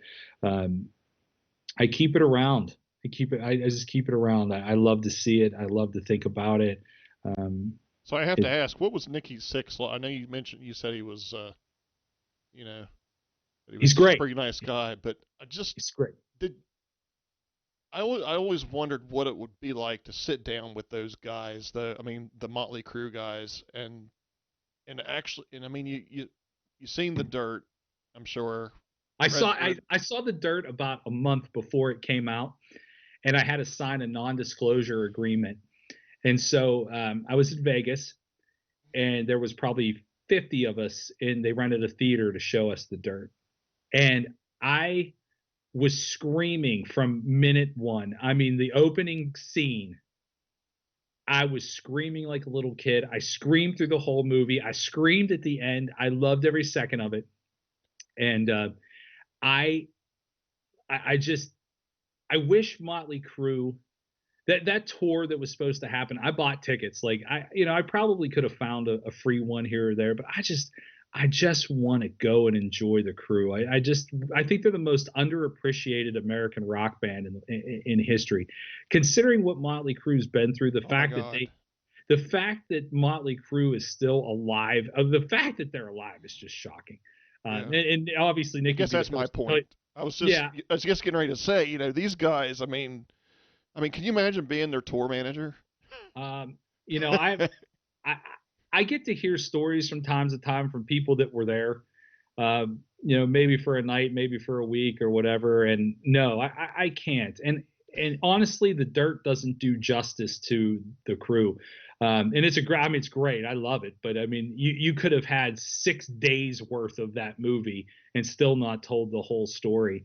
Yeah. Getting to occasionally meet somebody that was involved in that big, crazy mess was, the stories are great. But Nicky is great to talk to.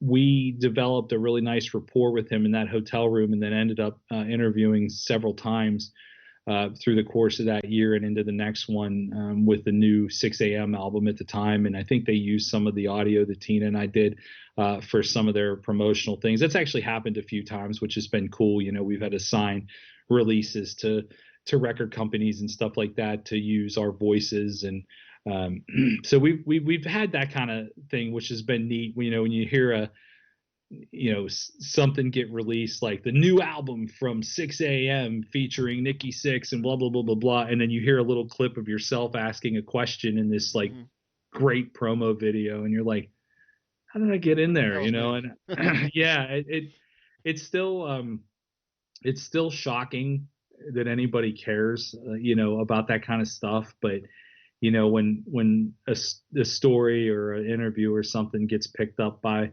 Blabbermouth or something like that, and I'm just like, that's cool. I still appreciate that.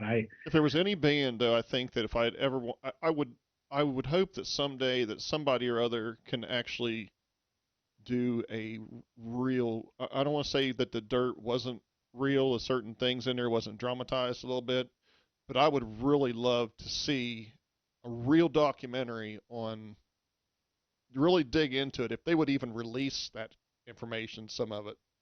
You know what I mean? Just based on my own feeling and the things that I have heard and seen, I don't think you'll ever get the full story. I think some of that has to die with them, and I think it's probably for the best that it does. It's an incredible ride. I mean, they would just, after the show was over, they would just strip and go into a shower with, 50 women just scrubbing their bodies. I mean, things that are just so obscene that could never really happen today. I mean, I hate to break this to anybody that hears this, but backstage in 1988 and backstage in 2019 are different. A lot different. Like, backstage in 2019 are guys in bands who are also part-time web designers, so they're working on actual work before they go out there and play. We'll not see another band in this world that was so beautifully rock and roll destructive as Motley Crue was. It's just not going to happen. And if it does, I mean, there are some bands that have tried. I absolutely love Danny Worsnop, and I have seen Danny at his very best, and I have seen him at his absolute worst. I've seen little Danny slam down on a table in front of me in North Carolina. I've seen a lot of stuff. Danny parties hard. But now, not so much. I mean, now every time I've seen him since, he's pulled it together. So I mean, there were bands, there are Man, what a modern, voice. yeah, and I mean there are But modern yeah. era bands that party hard, but they would die if they tried to do what Motley Crue did. The fact that the four of them are still alive, knock on wood that they live forever, but the fact that those four people are still alive to tell that story is never going to happen again in the rock world. I mean, Avenged Sevenfold partied hard. I mean, they've done some things. I mean, hell, they broke Zachy Vengeance's hand in Huntington. Had to go to Cabell Midland Hospital and get all wrapped up. So, I mean, there are bands that actually go at it pretty hard, but you'll never see Motley Crue hard again, ever. Yep, I agree.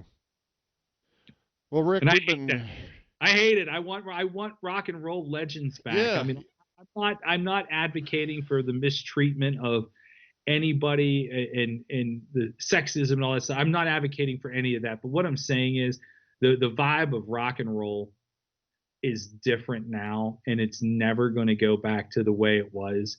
And there is something so romantic about the stories of Metallica and Motley Crue and the wild shit, and certainly Guns N' Roses. That's another one. Slash. I mean, you want to talk about being blown away? Stand next to Slash for a minute, and you'll just absolutely be housed. But we're not going to get that. I mean, and these are bands that are still on the road. I mean, think about it. Guns N' Roses still on the road. Axl Rose shows up on time. I mean, there's a part of me that wants Axl Rose to just come out and be like, sit there and wait. I'm Axl fucking Rose. Yeah.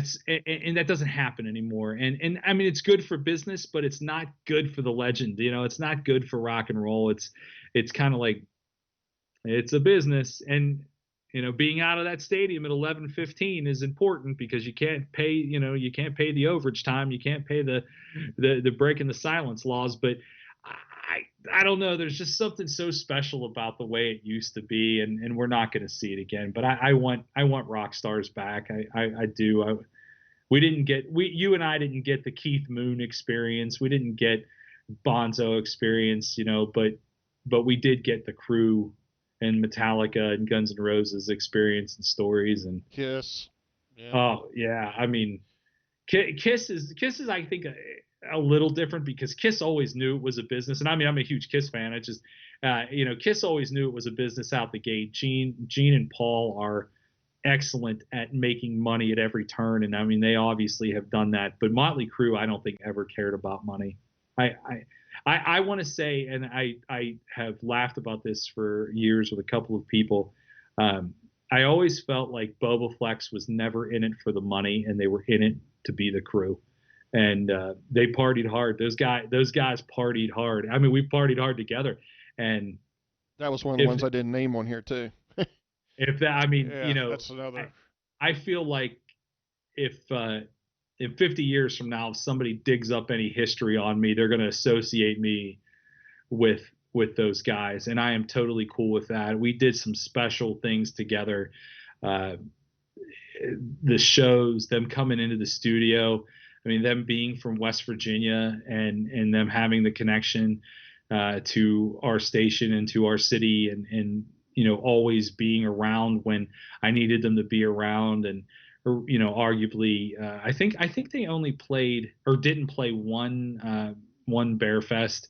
I think, and they were on the other side of the country or they would have been there. So they were always such a key into bringing that event back. And,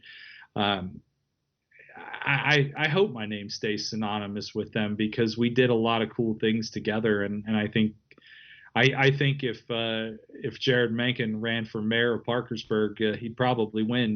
They love him. Yeah. And I love him. And then of course Marty's got the Lonely Ones coming now. Be on the lookout. Their sounds. Yeah, be on the lookout for those guys. They, I do believe they just finished up a second round of songs. I don't know exactly what or when the details are on that record. We exchanged pleasantries on Christmas as we often do, but I haven't talked to them, physically talked to them in a couple months. But I know that they kind of locked themselves in a studio and we're cranking out new sounds and support them. When you can go out and see them until you can go see them, buy a record, keep them out there making music, keep them on the road. Mid Ohio Valley, you'll never know the stories of them in my house, in my studio, sleeping in the radio station parking lot. But everything that they brought to the Mid Ohio Valley, 2 or 3 times a year, was very genuine. It was done out of love for the radio station, for the area, for me personally. I mean, those guys probably took less of a payday to play some shows for me where they could have got bigger paydays somewhere else, just because they were loyal to what we were doing and the brand we were building. So stay loyal to them, buy the record, buy a shirt, buy a hoodie, and keep them out there making music. Do that with all your favorite bands too, because if it's tough for them these days. Well, I think there's a misconception if you're on the radio that you make money, and it's just absolutely not true. In fact, if you actually get to the radio, trust me, your first, second, third, fourth, fifth, 10th single probably hasn't made you any money at all. Right now, bands are suffering more than you could ever imagine. Venues are suffering more than you can ever imagine. But what you can do is, if you've got an extra couple bucks, download or go, if you can get to a record store and they have it, please. By God, please go to the Sound Exchange. Keep your record store open. Joe Davis is my guy. Elmer is my guy. Go to the record store, buy records. Keep bands on the road, buy the shirts, keep it alive, because it doesn't get replaced. I can't tell you what a gem the Sound Exchange is. Not just for the Mid Ohio Valley, but just for record stores across America. Keep it in business. Go support the Sound Exchange. Support your favorite artists. I'm not me if it weren't for your favorite artist and the Sound Exchange. I mean, there's no doubt. Joe must have sold thousands of concert tickets for us and kept that going. I'll never forget that Seether line that morning. I have never been more overwhelmed in my life when I went to open the doors that day that we put the Seether tickets on sale. And I mean, and my buddy Chris, Discount Pool Supplies right next door.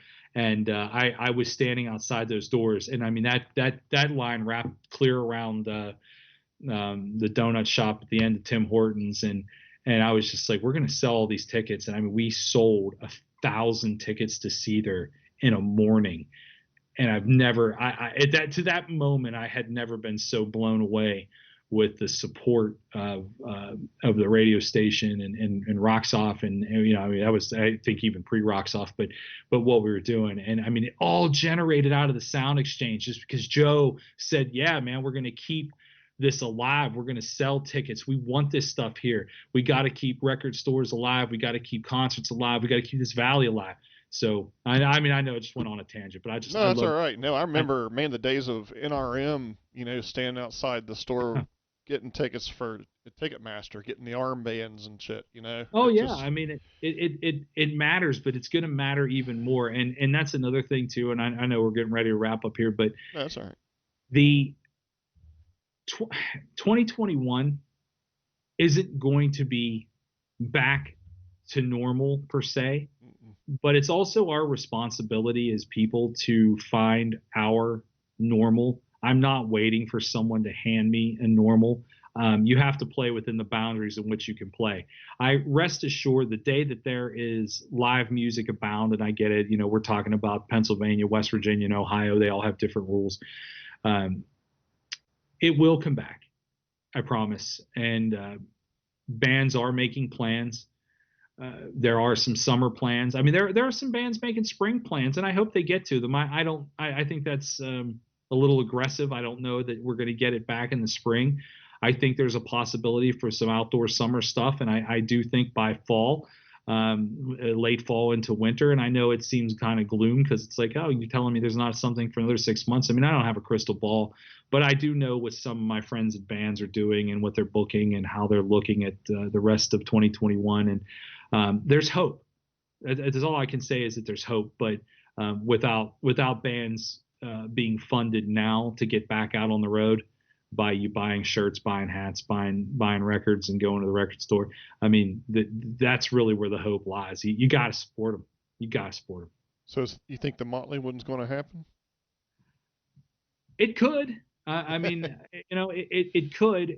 It's outdoor. I mean, I'll save It's my out there a vaccine. little ways, you know. I'll save my vaccination talk for tomorrow. You can check me out on the Watchdog in Wheeling, West Virginia. Don't worry, there'll be an app up on my Facebook page, link to everything. But vaccination is going to play a key role in it. I know some people are for it and some people are against it. And I mean, it's not my place. I'm not a medical person. I can tell you this: my mom had COVID, and I thought I was going to lose her. And before I found out that she was COVID positive, because she had gone to the hospital for what they thought was a different reason. I mean, I wore a mask in the hospital, and so did my mother.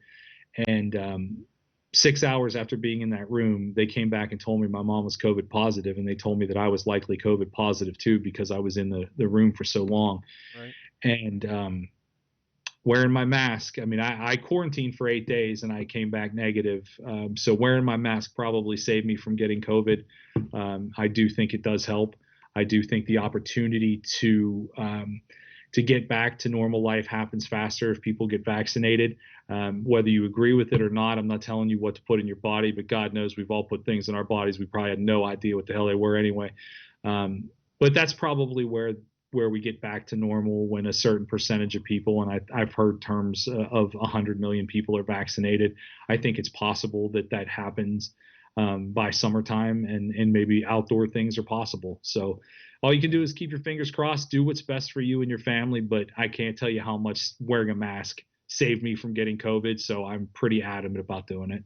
Yeah, I'm hoping that at least a minimal the higher risk people get the vaccination, and and the spreaders. I mean, Yeah, I mean, you know, again, you could go on, and I mean, it could go into a 2-hour political conversation about that. right, yeah, And I don't want that. But what I no, want people to know is my mother is 76. She's the last remaining family member that I really have in my life. And she did nothing to get the vaccine. She's in a nursing home. Someone brought it in and gave it to her, and I'm not mad because it's a thing that keeps happening. And had something bad happen, she'd taken a turn, I probably would, my heart would be broken, and we wouldn't be talking about it because I wouldn't be able to. But all I know is this: somehow that Resdemivir or whatever the hell it's called helped save her life, and wearing a mask probably helped save mine. At least saved me from getting COVID. I mean, with the cancer and some medical concerns that I've had through the course of my life, the COVID would not be a good thing for me. So at that moment, I was pressed with either maybe seeing my mom for the last time or risking it, and I chose to risk it. And luckily, I masked up and didn't get it. But that's how we're going to get back to it. I mean, we just have to stop spreading it. And I see things. I'm going to talk about this tomorrow on the show. Here's a little preview for you.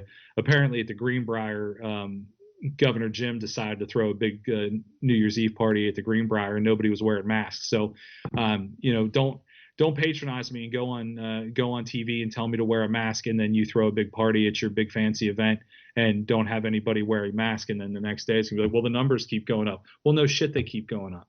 I mean, I don't want to go 2 hours into that, but like, I get why people don't trust anything that's going on, because people are telling you to do as they say and then not doing as they say. And they want, like, people keep forcing things down your throat, and they will do what I'm telling you, but I myself won't do it. So the distrust for people as far as COVID goes, I get it. I totally get it. I don't trust anybody. I can just tell you what works best for me with my physical health and my past health problems with the cancer. I'm going to get the vaccine as soon as they call me. And I will gladly to spend a few, even if it makes me sick for a couple of days, I'll gladly take a few days of sickness to put this behind me, because I want my life back. I want to see my friends. I want to go to Penguin games. I want to throw concerts. I want to, I want to have a drink with my friends. I want to go to Pirate games. I want to do all the things that I love to do. I want to go out and teach my nieces how to throw a softball. I want to do those things so badly. And if it takes a vaccine, if it takes wearing a mask, if it takes whatever it takes, I'm willing to do it, just because I want my life back. We've wasted 10 months of our lives, and I hope you found ways to enhance your life, because I did. Like I said, I went golfing a lot, I cooked a lot, I did some things that I normally wouldn't do, and I rested. I mean, this was the time for me to do it. I mean, I know, Craig, you probably went to work as much as you always did. It probably didn't affect you much, but for me, and in the life that I live, it affected me a lot. So I found ways to use the time, and really I just kind of powered down. And It now I'm affected all my jacked. physical side a little bit. You know, I haven't been.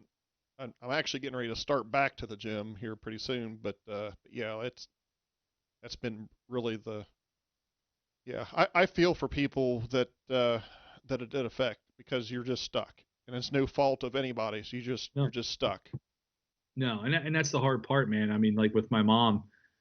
My mom just, I mean, laid in the hospital, or in her bed in her room at the nursing home, and she got COVID. It spreads that easy. I mean, she doesn't go anywhere. She can't do anything. She can't get Yeah. up and walk.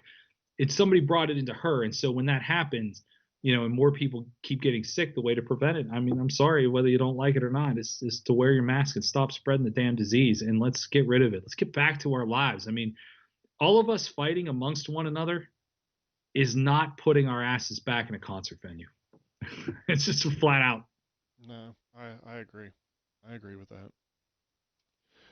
Well, Rick, I could obviously we've talked for almost 2 hours. I could talk to you. I could talk to you for another 4 hours probably, but Well, I'll do it. I'll be happy to do it again someday, man. I enjoy it. I like talking about the old stuff, and I'm excited about the new stuff. So next time we talk, maybe I'll have some new information. I'll throw this out there to you, maybe as a little piece of bait.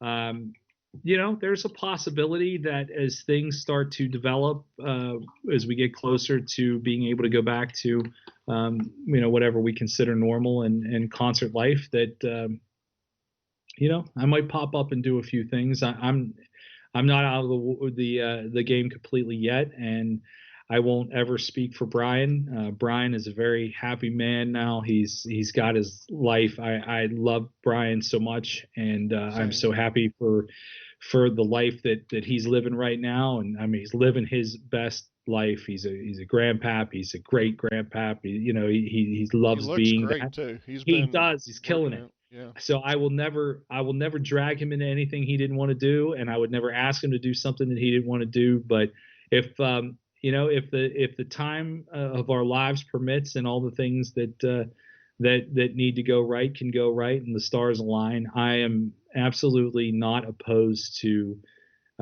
putting some things together in the future in the Mid Ohio Valley. It's like I said, I consider it home.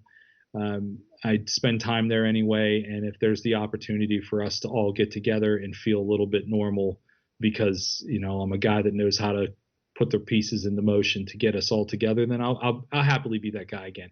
I just want to see everybody and hang out. Well, you know what? And if if a concert thing doesn't go down, Rick, I'm sure if you put out a notice on one of your pages or something or other to where once restaurants or something open back up and we could all just get together and just like B-dubs or somewhere or other, I'm sure people would show up in drones just Yeah, I'd like just that. to see you. I mean, it's seriously. I mean, you've been a real good friend of mine and a lot of other people as well here in the Mid Ohio Valley, and we definitely miss you, and I'm glad that this opportunity arose for you, and I think it'll be I like I told you, I think you'll kill it. So I appreciate it. I appreciate all the friendships that I've developed there over the years. I appreciate still hearing from you guys. My Facebook page has been the same since the day I made it.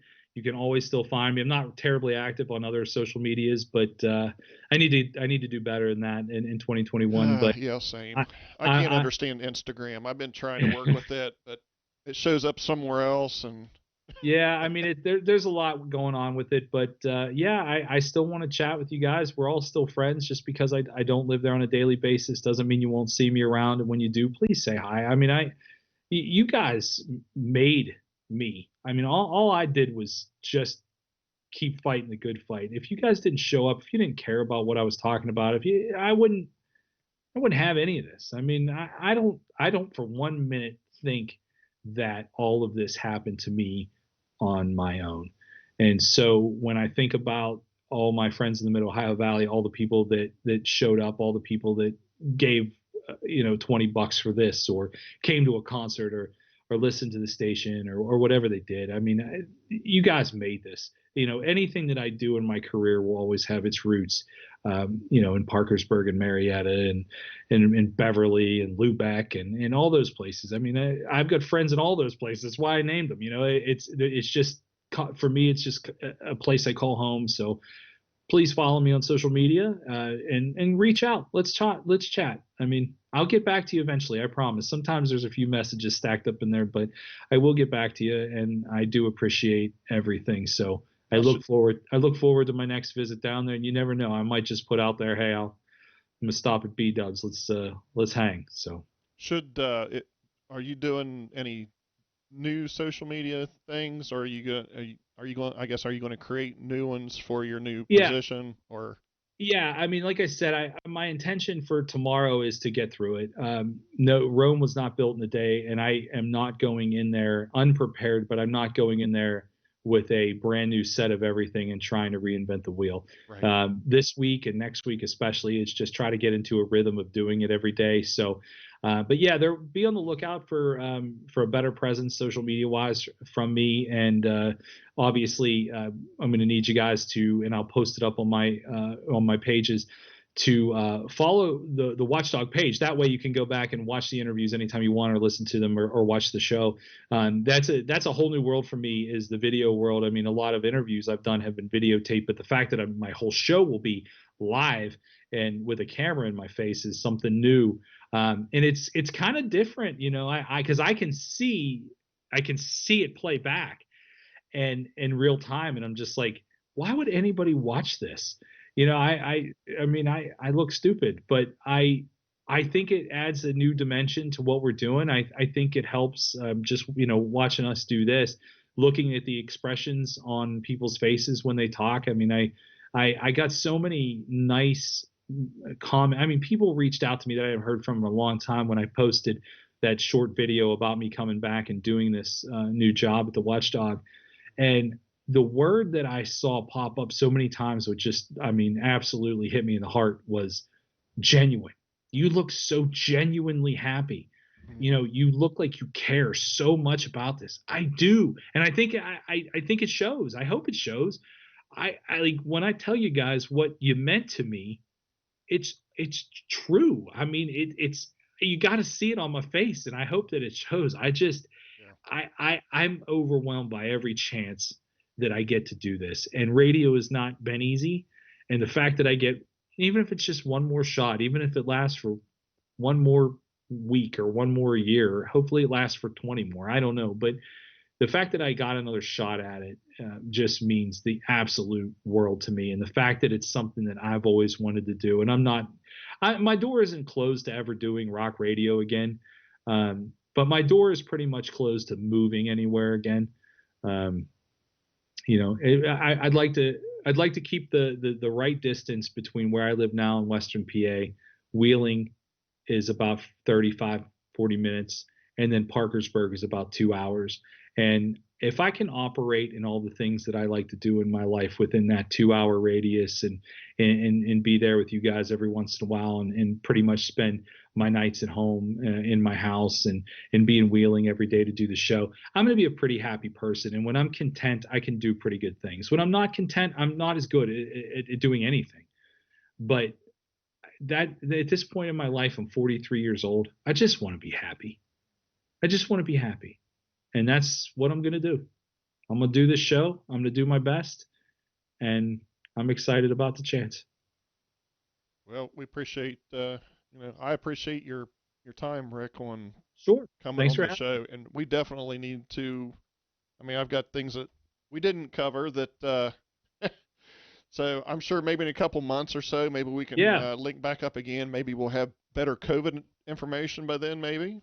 Let's do part 2 in a couple of months, and maybe I'll have some new stuff to talk about. I'll let you know how the show's going, and absolutely.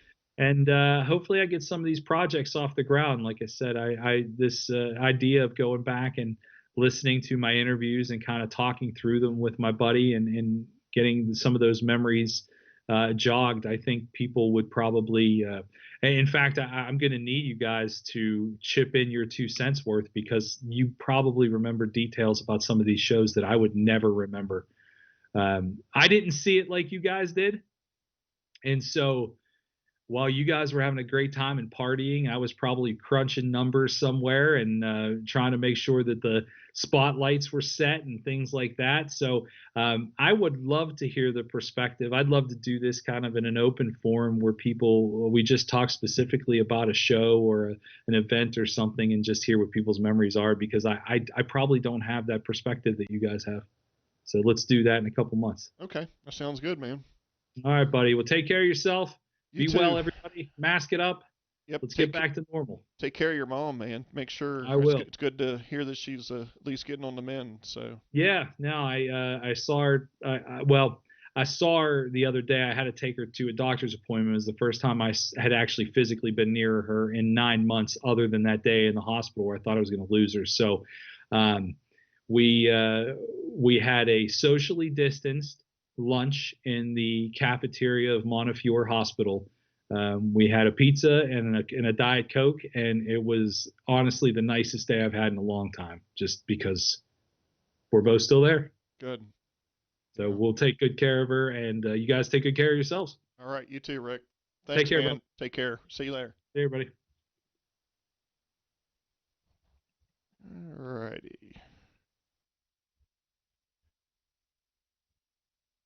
Well, there you have it, guys. Almost 2 hours of Big Rick. Like I said to him, we could talk for several hours, I think. Just so many stories to share, so much things going on in his life and everybody else's life as well. So next week we are off, but the following week we've got another big interview here with Joey Walzer of Egypt Central. Which is one of the other bands. It's actually I didn't. I named them on here. Egypt Central's been in Mid-Ohio Valley. We're going to be talking to Joey Walzer. John Falls is back with the band, and they're putting new music together. Actually, they've got a couple singles out right now. So go out there and check them out. Buy shirts. Like Rick mentioned, there's several bands out there. They're not all of them have Papa Roach or Five Finger Death Punch or Kiss money, and are having rough times right now. So go out there and buy T-shirts. Actually, I saw where Corky Gangsford was. He's got a new shirt line. So go out there and go out and check out Code Red Riot. He's actually has a side project going on as well. So, and I can't pronounce the name of the band. It starts with a V. But they're pretty hot as well. So I would go out there and check Corky's page out. So Egypt Central here in a couple weeks. Next week off, and I do have still. I know haven't got anybody asking for them yet, but I'd like to throw it out there. I've got stickers still. If you want a sticker for your lunch box or your car or whatever, appreciate the support. And if not, that's cool too. They're here. I just didn't get them to push on people. I just got them there in case anybody wanted them. And that's about it, guys. So appreciate Big Rick coming on the program tonight. Appreciate everybody that tuned in. And you all have a great week. And see you here in a couple weeks.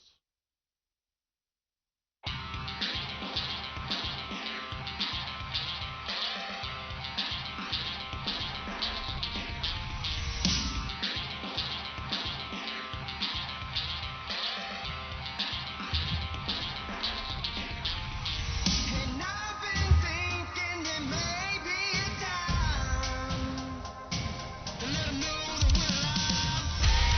Everybody, lift your hands to the sky. If you feel it, let them know that we will